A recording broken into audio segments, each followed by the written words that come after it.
ചിലപ്പം വിചിത്രമായിരിക്കും. ഞാനും നിന്റെ അച്ഛനും സ്നേഹിച്ചു. പക്ഷെ ഞങ്ങളുടെ 2 വീട്ടുകാരും സമ്മതിച്ചില്ല. ഞങ്ങളതിന് വിഷമിച്ചതേയില്ല. അവര് ഞങ്ങൾ കല്യാണം കഴിച്ചാൽ ഒരുമിച്ച് ജീവിക്കില്ലെന്ന് ജോത്സ്യൻ പറഞ്ഞതാ വിശ്വസിച്ചത്. ഞങ്ങളോ എന്തൊക്കെ പ്രശ്നങ്ങളുണ്ടായാലും സന്തോഷമായിട്ട് തന്നെ ജീവിക്കുമെന്ന് ഞങ്ങളെടുത്ത തീരുമാനത്തിൽ വിശ്വസിച്ചു.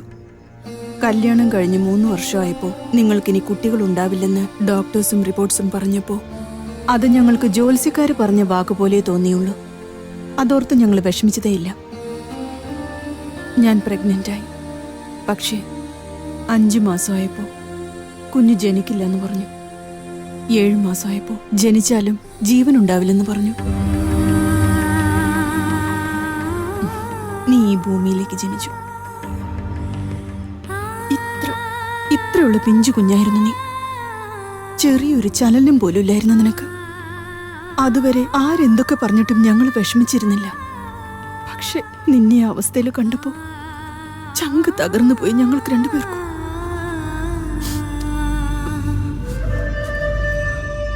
അച്ഛനും അമ്മയില്ല ഞങ്ങള്. പക്ഷേ നിന്നെ ജീവനോടെ കിട്ടുമെന്നുള്ള വിശ്വാസം ഉണ്ടായിരുന്നു ഞങ്ങൾക്ക്. നിന്നെ രക്ഷിക്കാനുള്ള പരിശ്രമം ഞങ്ങൾ ഒരിക്കലും കൈവിട്ടില്ല. ഏതൊരു സ്ത്രീക്കും ഒരു കുഞ്ഞിനെ പ്രസവിക്കുന്ന പ്രസവ വേദന ഒരിക്കൽ മാത്രമേ അനുഭവിക്കേണ്ടി വരൂ. പക്ഷെ ഞാനും നിന്റെ അച്ഛനും ഒരു മുഴുവൻ മാസമാണ് ആ വേദന അനുഭവിച്ചു തീർത്തത്. അതിനുശേഷം കൃത്യം 1 മാസം കഴിഞ്ഞ് നീ കണ്ണു തുറന്ന് കരയാൻ തുടങ്ങി.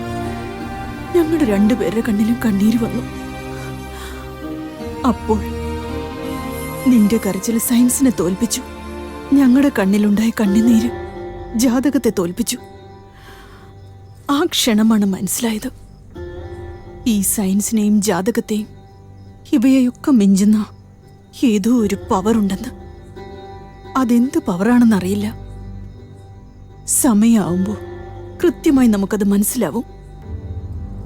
നമ്മൾ ചെയ്യേണ്ടതെല്ലാം അവസാനം വരെ ധൈര്യത്തോടെ നമ്മൾ പോരാടണം. ഡാ, നിന്റെ ജനനം തന്നെ ഒരു വിജയമായിരുന്നടാ. തോൽക്കാൻ ചാൻസേ ഇല്ല. പോരാട്.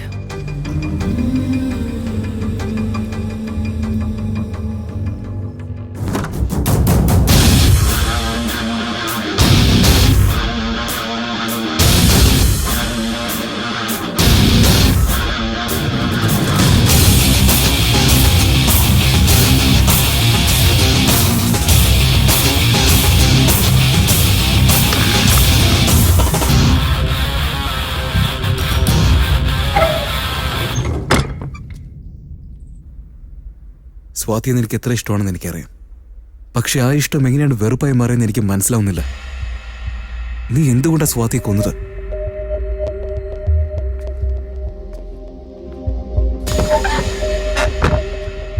ഇത് സയൻസ് ആണോ കർമ്മയാണോ എന്ന് എനിക്കറിയില്ല. നിങ്ങളുടെ ലൈഫിൽ നടക്കുന്നത് 1 വർഷം കഴിഞ്ഞ് അതേപടി ഞങ്ങളുടെ ലൈഫിൽ നടക്കും. ബ്രദർ, എനിക്കെന്റെ ജോയെ രക്ഷിക്കണം. എനിക്ക് ജോയെ രക്ഷിച്ചേ മതിയാവൂ. നീ ഏത് അവസ്ഥയിലാണ് സ്വാതിയെ കൊന്നെന്ന് പറഞ്ഞാൽ അറ്റ്ലീസ്റ്റ് ഞങ്ങളുടെ കാര്യത്തിൽ അത് മാറ്റും. Hello brother, please. ഏയ്, ഞാൻ ഇത്ര ചോദിച്ചിട്ട് മനസ്സിലാവുന്നില്ല എനിക്ക്. നീ ആരെ കൊന്നാലും ചത്താലും എനിക്കെന്താ? സത്യം പറഞ്ഞാൽ എനിക്ക് നിനക്ക് യാതൊരു ബന്ധവുമില്ല. ഏതോ ഒരു ദൈവം നമുക്ക് 2 പേർക്കിടയിൽ കണക്ഷൻ ആക്കി. വിശ്വസിക്കുന്നില്ലേ?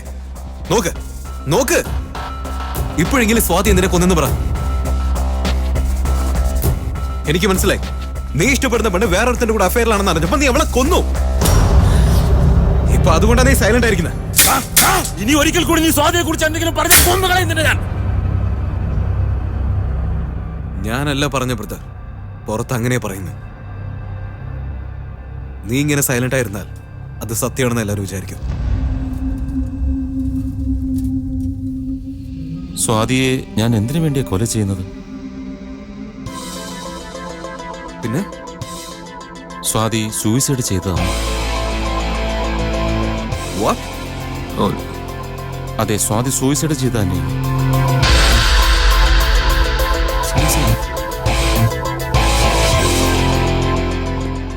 സ്നേഹിച്ച പെണ്ണുമായിട്ടുള്ള കല്യാണം ഇത്ര പെട്ടെന്ന് നടക്കുമെന്ന് ഞാൻ കരുതിയില്ല. കല്യാണം കഴിഞ്ഞ് 2 മാസത്തിനുള്ളിൽ തന്നെ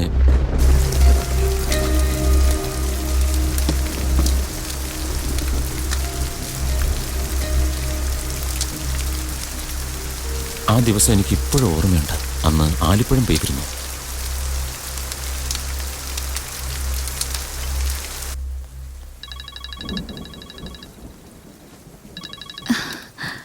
ഹലോ എഞ്ചിനീയർ, എപ്പോഴും വർക്കിലാണോ? എന്നെക്കുറിച്ച് എന്തെങ്കിലും വിചാരമുണ്ടോ?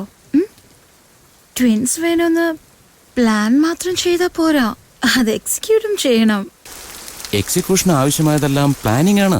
ശരി, എന്നാ പ്ലാൻ ചെയ്തിട്ട് അവിടെ തന്നെ ഇരുന്നോ. എന്താ അപ്പൊ ഞാൻ വരണ്ടെന്നാണോ? എന്തേ വരൂലേ? ഞാൻ വരാം, പക്ഷേ എന്റെ കാർ ഫ്രണ്ട് കൊണ്ടുപോയിക്കോ. അവന്റെ കല്യാണമാണ്, അതുകൊണ്ടാണ്. പിന്നെ നീ എങ്ങനെയാ വരാൻ പോകുന്ന? നീ വന്ന് എന്നെ പിക്കപ്പ് ചെയ്തുകൊണ്ടോണം. ഞാനോ? ഞാൻ ഡ്രൈവിംഗ് ഒന്നും ചെയ്യില്ല. ഹേയ്, ഒരു പ്രാവശ്യം ആക്സിഡന്റ് ആയെന്ന് വിചാരിച്ച് ഇങ്ങനെ മൈൻഡ് ബ്ലോക്ക് ചെയ്ത് വെച്ചാ എങ്ങനെയാ? നീ വേഗം വാ. ചിനു പ്ലീസ് ചിനു, ഞാൻ വരുന്നില്ല. ഏയ്, നീ വരും, അത് തന്നെ. ബൈ. ചിനു.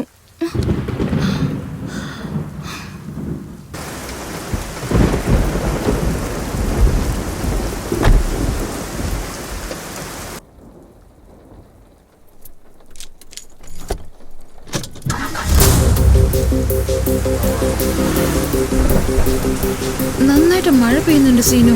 എനിക്ക് നന്നായിട്ട് പേടിയാവുന്നുണ്ട്. ഞാൻ യൂട്ടേൺ എടുത്ത് തിരിച്ച് വീട്ടിലേക്ക് പോവോ? അതൊന്നും പറ്റില്ല, നീ വന്നേ പറ്റൂ. പകുതി ദൂരം വന്നില്ലേ, പിന്നെ എന്തിനാ പേടിക്കുന്നത്? ശരി, ഞാൻ വരാം. ഞാനിപ്പോ ഗച്ച്ബല്ലി ക്ലോക്ക് ടവറിന്റെ അടുത്തുണ്ട്. ലെഫ്റ്റ് ആണോ റൈറ്റ് ആണോ? ലെഫ്റ്റ് എടുത്ത് നീ 1 കിലോമീറ്റർ മുമ്പോട്ട് വരുമ്പോഴേക്കും ഞാൻ നിന്റെ മുന്നിൽ തന്നെ ഉണ്ടാവും. ഓക്കെ.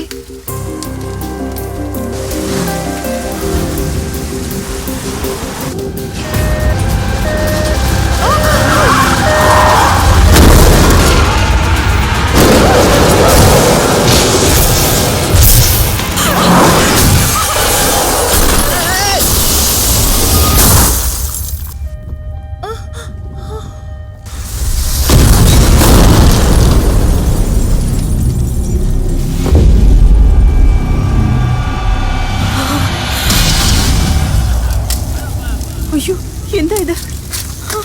ആരാത്? അതിനുള്ളിൽ ആരെങ്കിലും ഉണ്ടോ?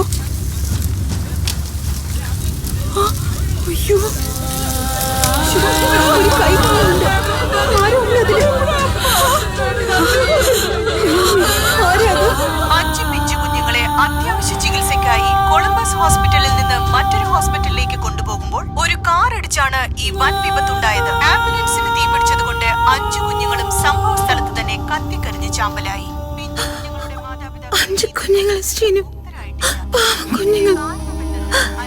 ജനിച്ചിട്ട് 1 കൊല്ലം പോലും ആയിട്ടില്ല. പാരന്റ്സിന്റെ സങ്കടം കാണാൻ സഹിക്കുന്നില്ല. ഞാനാ കാരണം. ഞാനാ തെറ്റിയത്. Swathi, calm down. ഇത് നിന്റെ തെറ്റല്ല. നീ ആര് തെറ്റ് ചെയ്തതിനെ കുറിച്ചാ പറയുന്നത്? ഞാൻ മരിച്ച കുഞ്ഞുങ്ങളുടെ കാര്യമാണ് പറയുന്നത്. അത് നമ്മൾ കുഞ്ഞുങ്ങൾ ഉണ്ടാവണമെന്ന് ആഗ്രഹിച്ച ഈ സമയത്ത്. സ്വാതി, നിനക്കൊന്നും പറ്റിയില്ലല്ലോ. എനിക്കത് മാത്രം മതി. എന്നെ കൊണ്ട് ഡ്രൈവ് ചെയ്യാൻ പറ്റില്ലെന്ന് പറഞ്ഞിട്ടും എന്തിനാ നീ എന്നോട് ഡ്രൈവ് ചെയ്യാൻ പറഞ്ഞ? നീ കാരണം ഞാൻ കാർ ഓടിച്ച് I killed them all with my own hands. You are the reason. Because of you. ആ ആക്സിഡന്റോട് കൂടി സ്വാതി ഡിപ്രഷന്റെ അടിമയായി. എവിടെ നോക്കിയാലും അവളുടെ കണ്ണില് കുട്ടികൾ മാത്രമേ ഉള്ളൂ എന്ന് പറയും. സൈക്കാട്രിസ്റ്റിനെ കണ്ടു, ഡോക്ടർ പറഞ്ഞതുപോലെ എല്ലാം ചെയ്തു. എന്നിട്ടും അവൾക്ക് ഒരു മാറ്റം ഉണ്ടായില്ല. അവൾക്കൊരു മാറ്റം ഉണ്ടാകാനായിട്ട് ആ അപ്പാർട്ട്മെന്റിൽ നിന്ന് ഞങ്ങൾ മാറുകയും ചെയ്തു. എന്നാൽ അവളുടെ ഡിപ്രഷൻ കൂടി വരികയാണ് ചെയ്തത്. അവൾക്ക് മനസ്സിലാകാൻ വേണ്ടി ഞാൻ എന്തെല്ലാം ചെയ്തു നോക്കിയിട്ടും അവൾക്കൊന്നും മനസ്സിലായതേയില്ല. അങ്ങനെ പതുക്കെ പതുക്കെ അവളുടെ എല്ലാ കൺട്രോളും നഷ്ടമായി. എത്ര ഗുളിക കഴിക്കണമെന്നത് പോലും അവൾ മറന്നുപോയി. അവളുടെ സമനില തെറ്റുന്ന അവസ്ഥയിലേക്ക് എത്തുമെന്ന് കരുതി ഞാൻ പോലും ഡിപ്രഷന്റെ അടിമയായി. നിനക്കെന്താ ഭ്രാന്ത് പിടിച്ചോ? ഡോക്ടർ നിന്നോട് 1 ഗുളിക കഴിക്കാൻ പറ്റിട്ട് നീ എത്ര ഗുളിക കഴിക്കുന്നത്? നീ ചത്തുപോകും. കുഴപ്പമില്ല, എനിക്ക് ചത്താ മതി. ചാകാൻ വേണ്ടി നീ എന്താ ഇങ്ങനെ ചെയ്യുന്നത്? ഒരു ദിവസം ഞാൻ ഓഫീസിൽ നിന്ന് വീട്ടിൽ വന്ന് നോക്കുമ്പോ അവൾ നല്ല മയക്കത്തിലായിരുന്നു.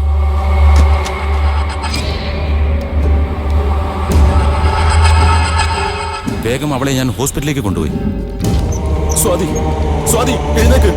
അവളെ ഹോസ്പിറ്റലിൽ അഡ്മിറ്റ് ചെയ്ത സമയത്ത് എക്സ്ക്യൂസ് മീ സർ, നിങ്ങളുടെ ഭാര്യ ഇപ്പൊ ഇവിടെ ഇല്ല. ഇവിടെ ഇല്ലെന്നോ?